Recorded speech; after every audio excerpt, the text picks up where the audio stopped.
Holy smokes. Christopher Columbus, that is no way to address the king and queen of Spain. What is wrong with you? Okay, so you know how we're looking for a new trade route to India, right? Right. And the earth is round, right? Right. So I'm thinking we can just sail the other way around the planet, right? Yeah. So I set sail, right? Mm-hmm. And I reach India, right? Right. Wrong. I did not reach India. I did not. All right, get to the point. Did you know there's a whole nother freaking continent out there? Okay, and do you think I should care about this? Why? Oh, I'm sorry. Did I forget to mention there's gold everywhere? Gold? Columbus landed in Central America in October 1492, and he had the time of his life. And by that I mean he went on a huge theft and murder spree. He stole gold, jewelry, people, and a hammock. And then he returned to show off all of his riches, including a few previously undiscovered items, such as tobacco, the pineapple, turkeys, and a hammock. Now I know what you're thinking, but oversimplified, Columbus didn't discover America, the Vikings did. And you'd be partially right. In the 11th century, Leif Erikson was the first European to land in America. But hey, if you love Vikings so much, and suddenly the race was on to explore and conquer the New World. After a couple centuries of warring with the natives and each other, the European powers had claimed quite a lot of land, including this area, which both the English and the French claimed as theirs. One day the French said, I'm gonna build some forts along here, and the English were like, could you not? And the French said, sorry, but no, I could not. And they went ahead and built their forts, which pissed off the English, so they sent an up-and-coming British lieutenant colonel by the name of George Washington with a combined force of British troops and Native Americans. After a short battle, the French commander said, all right, we surrender. Okay boys, pack it up, there's surrender. Oh, sorry, was I not meant to split his head open with a tomahawk?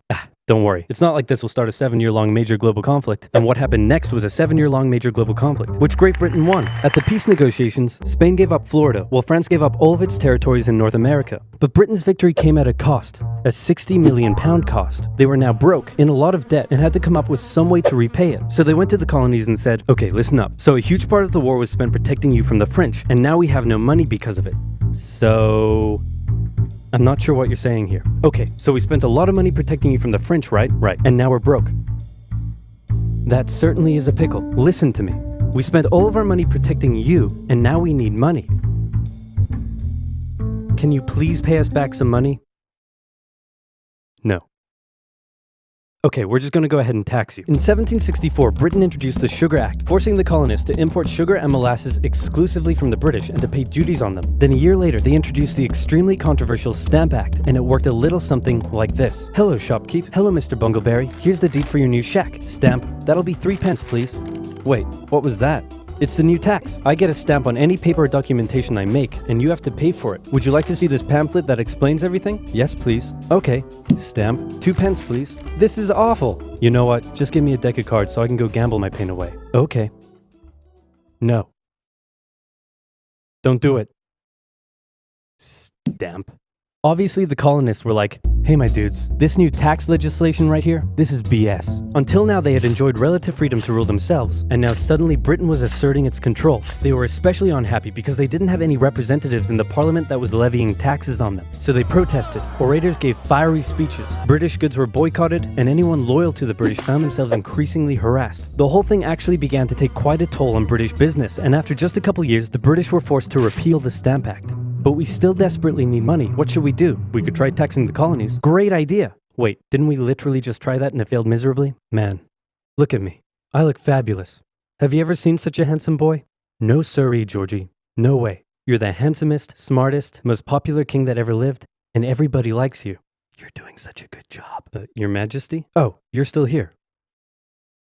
Get the hell out. So in 1766, the British made a declaration saying, we can do what we want because we're in charge and you can all go suck it. Then they levied a whole bunch of new taxes on the Americans via import duties. Glass? There's a tax for that. Lead? There's a tax for that. Paper? Tea?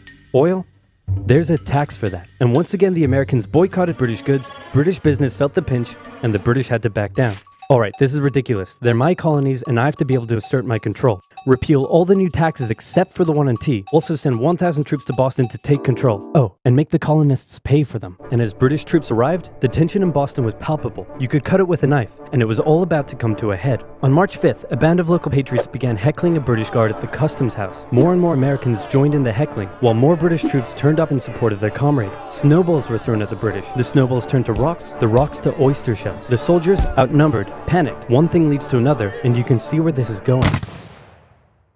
5 civilians were killed. The Patriot press throughout the colonies declared the Boston Massacre an unwarranted crime committed against the people of Boston by the cruel British, and the anger continued to grow. A British revenue schooner that ran aground in Rhode Island was burned by the locals. When it came to light that the governor of Massachusetts supported the suppression of the colonists, his house was burned by the locals. And next, the colonists would set their sights on the remaining tax on tea. On December 16, 1773, a band of patriots known as the Sons of Liberty disguised themselves as Native Americans, marched down to Boston Harbor, boarded a British merchant ship loaded with tea, and in front of thousands of spectators, threw nearly 10,000 pounds worth of tea overboard.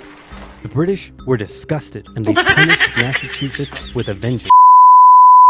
They dissolved its General Assembly, revoked their charter, and sent 3,000 more troops to occupy the city, meaning Boston and Massachusetts were now essentially under the direct rule of Great Britain. And oh boy, were the people pissed. The other colonies saw what was happening and worried they might be next, so they called a brain trust to decide what to do. 56 delegates from 12 colonies gathered and met in Philadelphia at the First Continental Congress, and the roll call read like a who's who of America's finest thinkers. I'm talking lawyers extraordinaire Johnny A and Johnny J, experienced military commander George Washington, businessman and future alcoholic beverage Samuel Adams, fiery orator Patty H, guy who married a rich lady, Big J. Dickinson. And while they weren't present at the first Congress, soon names like James Madison, Benjamin Franklin, Thomas Jefferson, and much later Alexander Hamilton would all serve time in the Continental Congress. The question now, though, was what to do about the British. After much bitter debate and disagreement, they eventually agreed on an amazing solution. They would simply ask the British to stop. Can you stop? No. It didn't work. Okay, then tell the local militias to start arming and be ready at a minute's notice. And across the colonies, these Minutemen stood ready for the beginning of the American Revolutionary War. Now, having your colonies in open rebellion is one thing. Once they start arming themselves, that's when it really hits the fan. So British General Thomas Gage ordered 700 troops from Boston out into the rebel-controlled Massachusetts countryside to destroy stores of arms and ammunition held by the rebels in Concord. The British set out in the middle of the night. Patriots including Paul Revere rode ahead to warn that the British were coming, giving the rebels time to prepare. The two sides met in Lexington as the sun began to rise. They faced off against each other, and in the confusion, somebody shot first. The shot heard around the world marked the beginning of the American War of Independence. The rebels were outnumbered and had to fall back to Concord as the British split up to search for rebel supplies. However, more and more Patriot rebels kept showing up, and this time it was the British who were outnumbered as more fighting kicked off in Concord. The most professional army in the world was forced to flee back to Boston at the hands of local, poorly trained militiamen. And all along the British route back to Boston, Patriot rebels continued to gather and open fire on the retreating British. When the British reached Boston, the rebel militias surrounded them. Boston and the British were now under siege as small land and naval skirmishes continued around the city.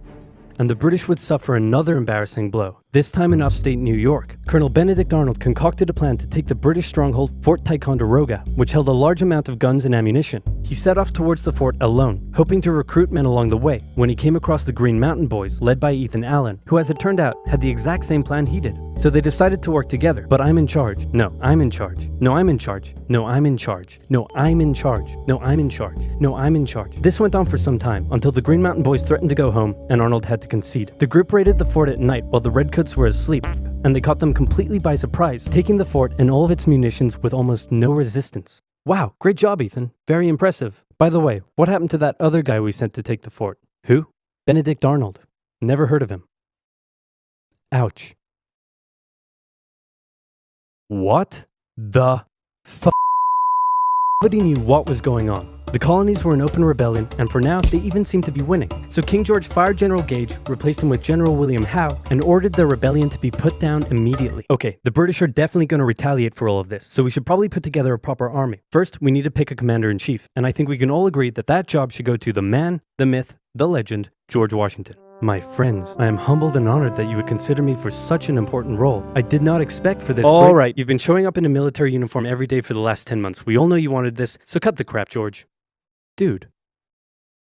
Uncool. So Washington began his journey up to Boston to take command of the newly established Continental Army, just as the British made their first major attempt to break the siege. They made plans to take the high ground on Bunker Hill, but spies warned the Continentals of the British plans, so they fortified Bunker Hill and set up defensive positions on nearby Breed's Hill. The day of the battle came, and as the British advanced, a barrage of Continental gunfire was opened up on them. Twice they tried to climb the hill, twice they were pushed back. The battle lasted 3 hours until the Continentals finally ran out of ammunition and had to retreat, allowing the British to take the hill. While technically a British victory, they suffered nearly 1,000 casualties to the Continentals' 400. The colonists showed the British that this wasn't just a rebellion, it was war, and they were ready for it.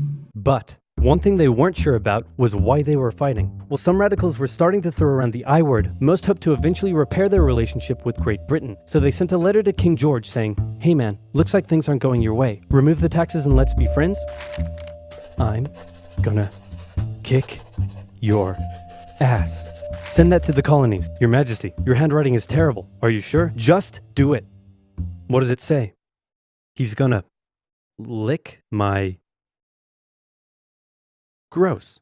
So for the remainder of the year, small engagements continued to occur around the colonies. The British burned down the towns of Falmouth, Massachusetts and Norfolk, Virginia as revenge for earlier anti-British incidents. These actions played right into the hands of patriot propaganda. Overseas, the British were seen as brutes, and the French and Spanish would soon begin sending supplies to the rebel cause. During this time, there was also minor fighting going on between patriot and loyalist militias in the southern colonies. Benedict Arnold was still on a mission to win some personal glory for himself, so he headed up an attempt to invade Canada in a two-pronged attack. The Continentals managed to capture some British forts and the city of Montreal, but a harsh snowstorm with some smallpox on the side saw them defeated and pushed back at Quebec City, and they were forced to retreat all the way to Fort Ticonderoga. Speaking of which, remember all those guns and ammunition? Well, this guy's got a plan for what to do with them. He uses oxen to drag 120,000 pounds of artillery for 2 months through the harsh winter, 300 miles all the way to Washington and his Continental Army surrounding Boston. Boom. Washington's got himself some big guns, which is fortunate because up until now his army had been suffering through the cold winter, not knowing when the siege would end. Now, they could make a move. Washington wanted to launch a full assault on the city, but his junior officers felt the British were too fortified, and to his credit, Washington was great at hearing and taking on board the ideas of others. Instead, the Continentals worked through the night setting the guns up on Dorchester Heights, overlooking the city, and when dawn broke and the British saw the guns, they knew they were toast. Their positions were completely exposed. It was checkmate. They had no choice but to abandon the city. 120 ships carried 9,000 redcoats and 2,000 loyalists away to an unknown fate, and Washington had his first victory of the war. Washington then moved his army to New York, knowing that when the British returned, they would probably land there. In the meantime, a friendly-looking old man by the name of Thomas Paine had written and published a pamphlet called Common Sense, in which he advocated for total independence from Great Britain. It spread across the colonies like wildfire, and to this day remains the best-selling title in America. It was read aloud in taverns and meeting halls, and brought the idea of independence into the mainstream. Congress began to seriously consider the idea. Thomas Jefferson was selected to write up an official Declaration of Independence, and he went hard, writing that all men are created equal, with certain inalienable rights, including life, liberty, and the pursuit of happiness. Of course, Jefferson had over 100 slaves, but we don't have to talk about that. On the 2nd of July, Congress voted unanimously in favor of independence, and John Adams declared that the 2nd of July would go down as the most remembered day in American history. Then a couple days later, independence actually came into effect. The United States of America was born. There was no turning back now. The Americans tore down a statue of King George in New York and melted him down into 42,000 musket balls. To the British, it was treason, and if the king had his way, Washington and all of Congress would be hung. Speaking of the British, guess who's back? The king sent an intimidating force of 130 warships and 25,000 men to New York. Washington knew that taking on the most powerful military in the world wouldn't be easy. The British set up camp on Staten Island as the Americans dug into defensive positions around Brooklyn Heights, waiting for an attack to come. But the British just waited, wearing down their opponent's nerve while building their own strength. At one point, they launched a big scary artillery barrage and then said, "You know, if I was you right now, I'd probably sue for peace." But Washington told them to shove it. The Americans kept holding out for what was coming, and when they finally hit, they hit hard. 15,000 British troops approached the American position, and the two sides fired on each other in massive rows. But what the Americans didn't realize was they were only fighting a decoy. The main British force was going around to flank the Americans from behind, and when they arrived, they inflicted heavy casualties. The Americans panicked and retreated back to Brooklyn Heights, where they then found themselves trapped between the British army and the river. It looked as though the war was already lost, but luckily, instead of attacking, the British decided to dig in for a siege, and then a thick fog set in, allowing Washington's army to escape across the river unimpeded. The British continued to chase and engage the Americans up Manhattan, and the Americans suffered defeat after defeat after defeat. It was a disaster. Washington's leadership was called into question, as thousands of American POWs were left to rot as traitors. Washington's army fled through New Jersey all the way down to Pennsylvania. Rarely had an army been so badly beaten, yet survived to fight another